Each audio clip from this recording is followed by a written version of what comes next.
of investing, working, or starting a business in the cannabis industry? We've got you covered right here on Plant Problems. Hosted by Tony Frischknecht, Plant Problems takes a different approach to cannabis than what you're seeing and hearing from the mainstream media. Come along with Tony and be in the know about how to invest, work, or start a cannabis business. Let's get the show started with your host, Tony Frischknecht.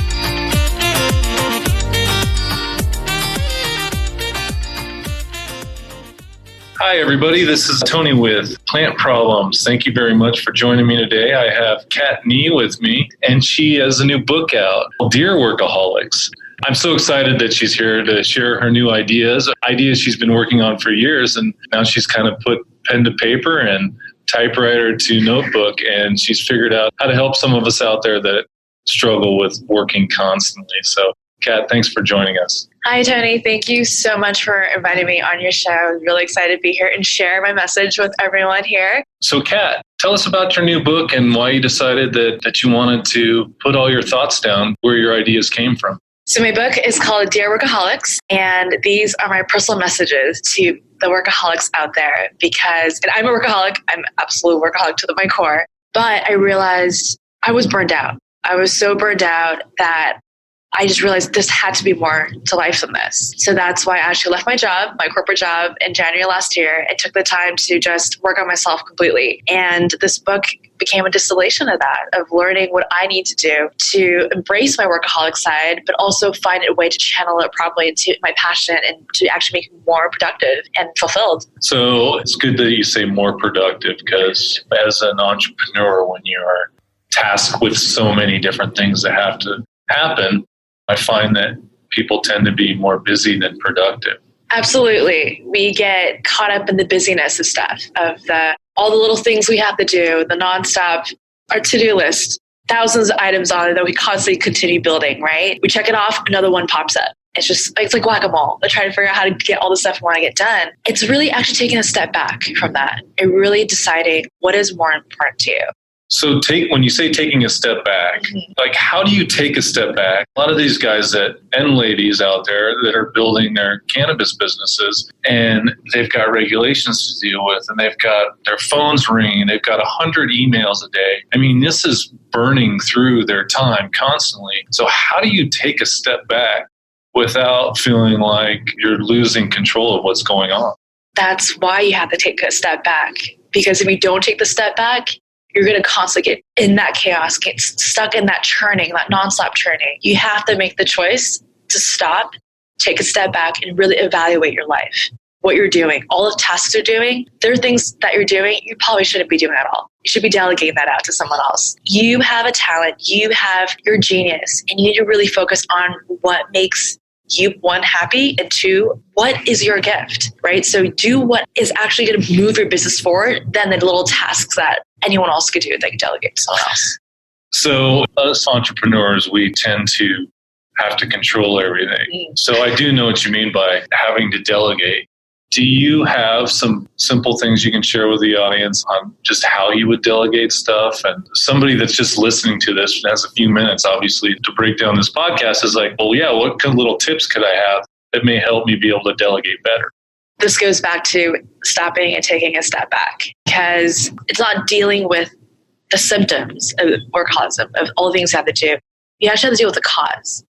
And the cause of it is, what are your intentions? What are your goals? What are your values? And what are your actual desires, right? You have to tie all those three together to really find out where you're really leveraging your time properly. Because if you don't have that clearly figured out, what your values are, what is important to you, and what actually makes you happy, if you don't have that figured out, you're going to constantly be churning down nonstop, that chaos you're talking about of constantly on the go and figuring out, you're dealing with all the symptoms, all the things you have to do versus the things you should be focusing on doing to really move your business forward. Okay, so there's people out there that say, okay, step back. Is it possible to step back? Let's say if they took a day out of their life in a month and said, you know what, I need to figure out some priorities. And is that possible to kind of spend an afternoon? Or what do you see, or what would you recommend for somebody that's like, God, I know I need to do that. How much time should I schedule for doing something like this?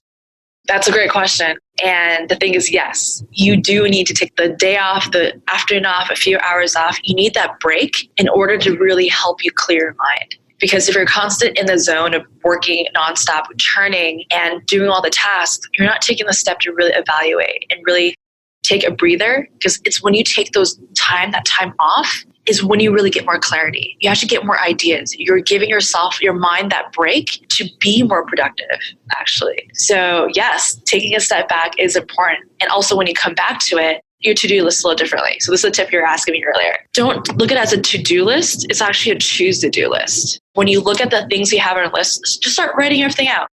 Write all the things you have to do out and really look at it. Look at each item. Is it something that you could do yourself? It's something that you could delegate to someone else to do. It's something that you feel like isn't really necessary, that your time shouldn't be spent on it at all. Or you just move it to a later time. You defer it to a later time because you don't need to do it at the exact moment. And in addition to that, you also have to attach time to that to-do item. Oftentimes we write things to do and we don't really figure out how long it really takes us to do it. When you're really adding time to it, if this is going to take me 15 minutes to do, you can actually put that into your calendar and really have more clarity on how long that thing will take. Yeah, I've recently assessed some new goals and actually started that time management. At least what I was reading is time blocking. And I just started using that the last couple of weeks. And it's pretty amazing how just in like the first week, how much more productive I was. And I think I spent an afternoon just kind of digging through the ideas, and I'll fine tune it every now and then. And I'll be fine tuning it as I go along, right? But I didn't realize how much time I was really wasting until I started taking a little bit of that idea and really expanding it on my calendar itself. Exactly. And that's what I was mentioning earlier. You have to stop, evaluate before you can keep on moving. And that's what you did. You stopped, you looked at your time, you found a new tool for you to move to really manage your time better, and then you applied it. And that helped you be more productive. Yeah, no, you're right. It's tough to do that because you feel like, I felt like, and I don't know how you do, but if I take time out, then there's things that I'm missing, right? And things that I'm not doing.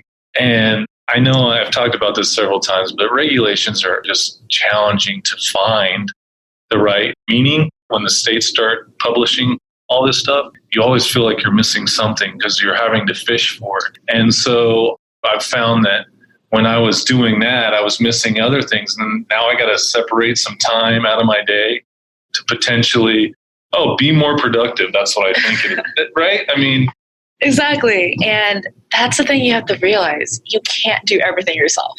It's impossible.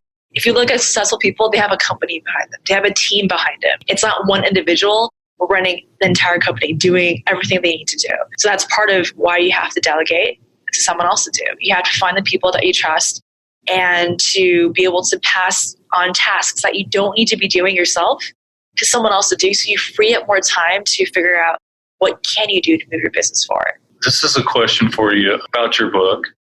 You had to go through the thought process of how do I break this down and make this easy for people to understand and go through. And what were some of the trials and tribulations you had with figuring out how to share this properly with people and really give them a good sense that, hey, these are the steps you can take to make your life better? Yeah, and it goes back to really looking at what you want to do and what makes you happy. And I realized that what makes me happy is really be able to share what I've learned. Because I've learned so much through all the courses, all the coaches, and in my own life experiences. And I realized I want to share this with others. And I had to realize I had to get over myself. I had to stop thinking about what other people would think.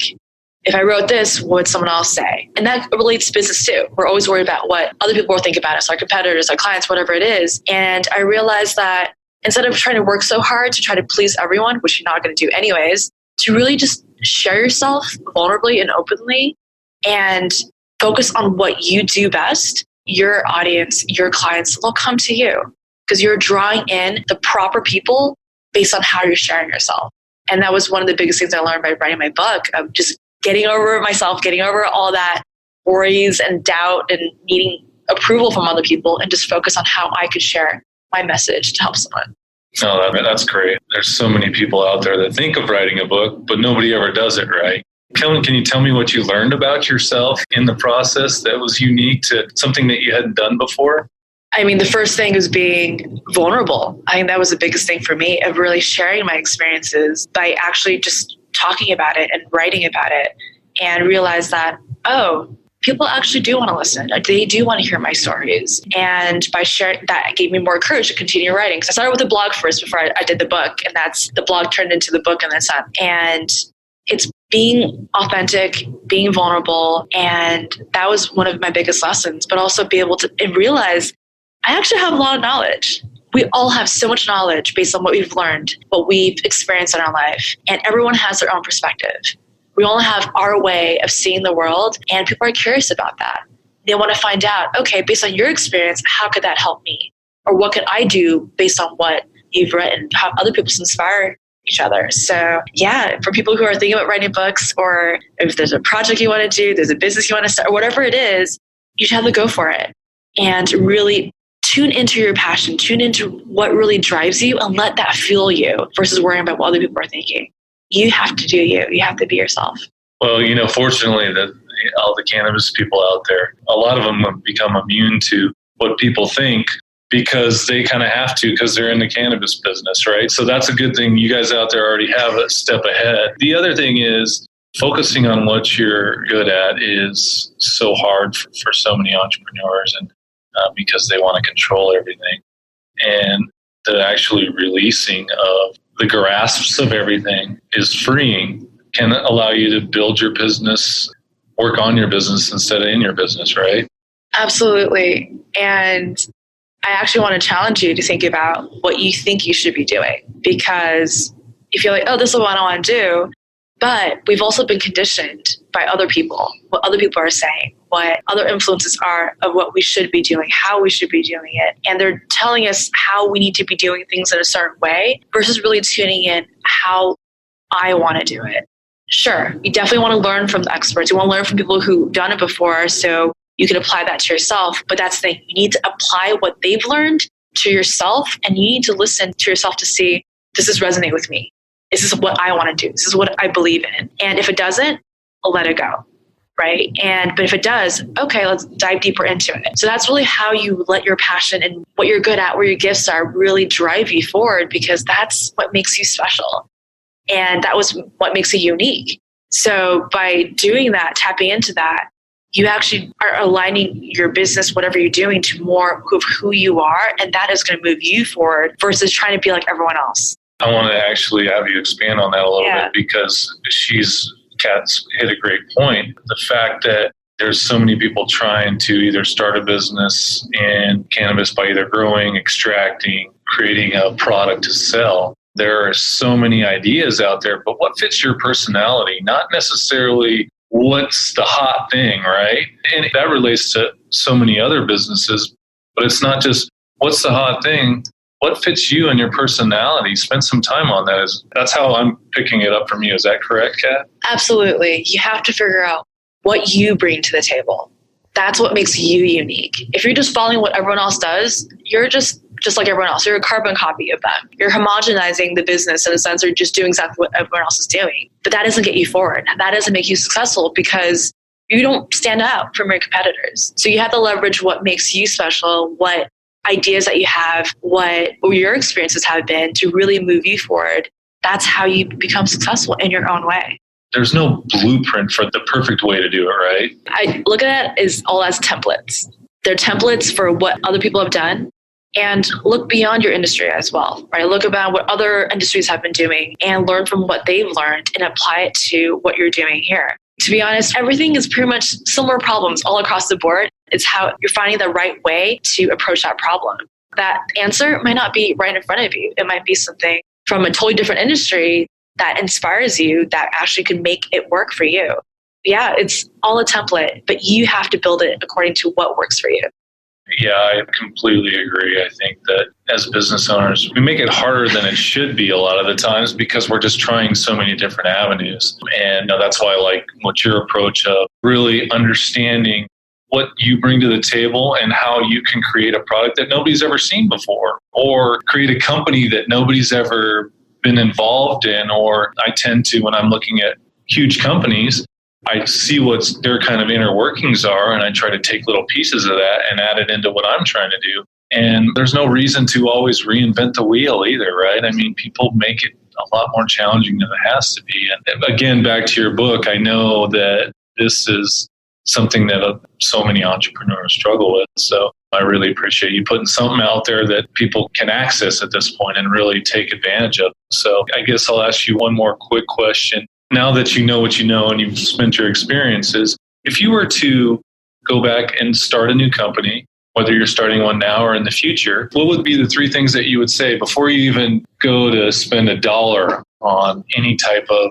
advertisement or leasing a building or anything? What would you tell them? So the first one is, it goes back to your desires. And it's not just I wish this could be nice thing. This is a burning desire. This is something that drives you. You need to have that drive, something that will get you up in the morning or get you through challenges no matter what it is. Because as an entrepreneur, you are going to face challenges. You are going to face failures. That's just part of what we deal with.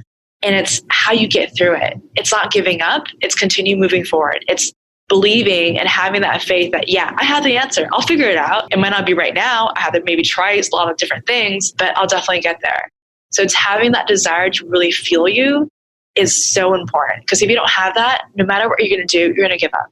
Yeah, I think you've summed it up there. That was great. Kat, I really appreciate you spending the time with us today, and congratulations on your book, Dear Workaholics. Thank you for sharing that with the world. I want to wish you continued success as you go through over the next year and beyond. So thank you so much. Thank you so much, Tony, for having me on your podcast. I really appreciate being here. All right.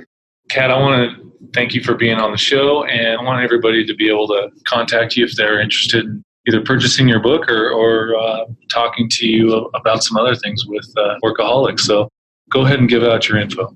So you could find my book, Dear Workaholics, on Amazon. So just type into the search bar, Dear Workaholics, to find it there.